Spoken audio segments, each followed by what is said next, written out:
Hola, buenas tardes.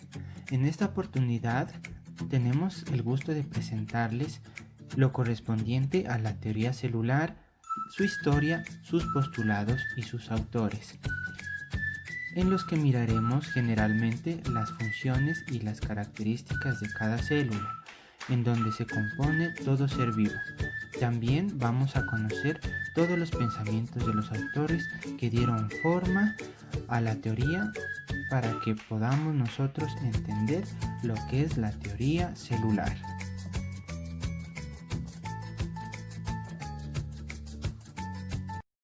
La teoría celular se encuentra establecida por 4 postulados. El primero de ellos se denomina unidad anatómica y estructural, la cual establece que todos los seres vivos están formados por células. El segundo postulado es la unidad fisiológica. Su actividad es consecuencia de la actividad de sus células. Todas las reacciones metabólicas se llevan a cabo en la célula. Tercer postulado. Las células se originan de otras células persistentes. ¿Qué quiere decir esto? Que las células no surgen de manera espontánea, sino que proceden de unas células progenitoras o células madres. Cuarto postulado. Las células contienen la información hereditaria de los organismos de los cuales son parte, y esta información pasa de la célula progenitora a la célula hija.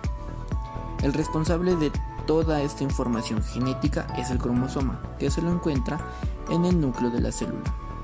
Dentro del cromosoma encontramos una estructura llamada doble hélice o estructura en escalera.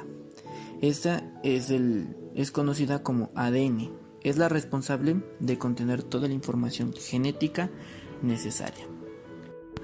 Autores. La unidad estructural y la unidad funcional fueron propuestas en el año 1839 por los científicos alemanes Teodoro y Jacob. Tercera unidad de origen fue propuesta por el científico Rudolf Virchow en 1858. Cuarto autor. Unidad genética.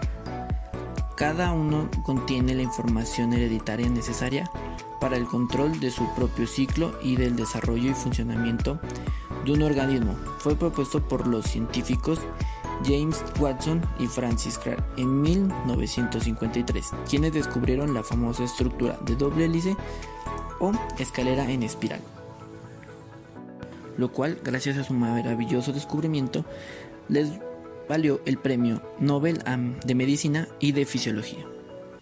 Historia de la teoría celular. Todo se remonta ya en el año de 1665, cuando el científico e inventor inglés Robert Hooke utiliza por primera vez la palabra célula, mirando en un corcho de tejidos vegetales con un microscopio que él inventó, unas pequeñas cavidades separadas por paredes, a las cuales él decidió llamar células, palabra que es proveniente del latín cellula, que significa habitación pequeña, basándose en las habitaciones diminutas que utilizaban los monjes para dormir en ese entonces. Hooke no se percató que lo que miró eran células vegetales muertas, haciendo que 150 años después se pueda catalogar a la célula como unidad básica de la materia viva.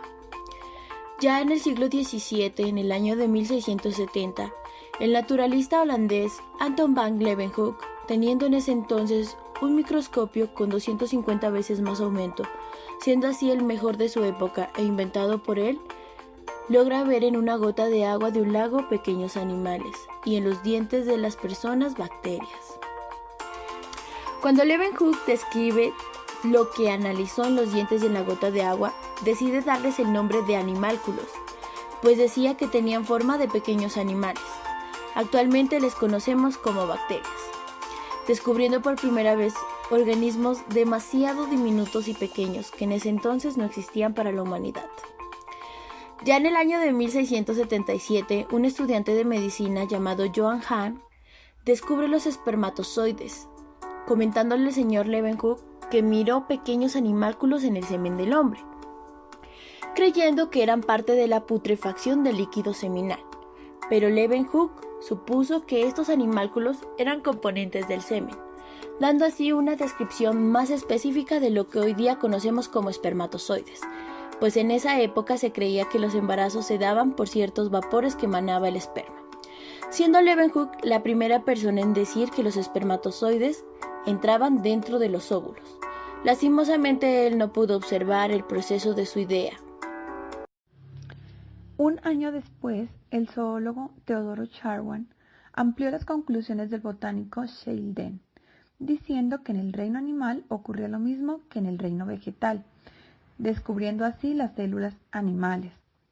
Tras esto comenzaron a trabajar en lo que era el comienzo de la teoría celular, dándose una discusión entre ellos, pues Schwann creía que las células eran preexistentes y Sheldon no estaba de acuerdo con esa idea, pues pensaban que las células venían de manera espontánea.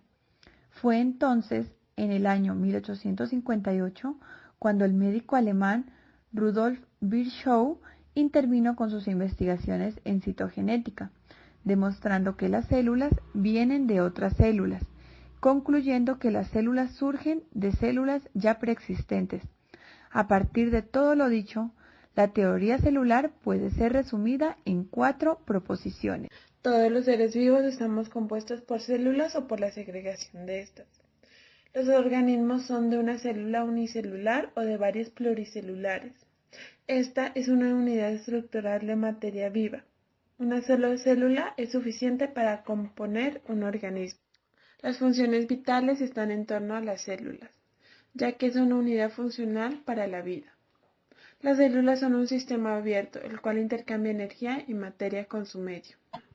Todo ser vivo se origina gracias a una célula. Estas no aparecen de manera espontánea, sino que nacen de células anteriores a través de la replicación. Ellas tienen el material hereditario, por lo tanto son una unidad genética, lo cual permite la transmisión de genes de generación en generación.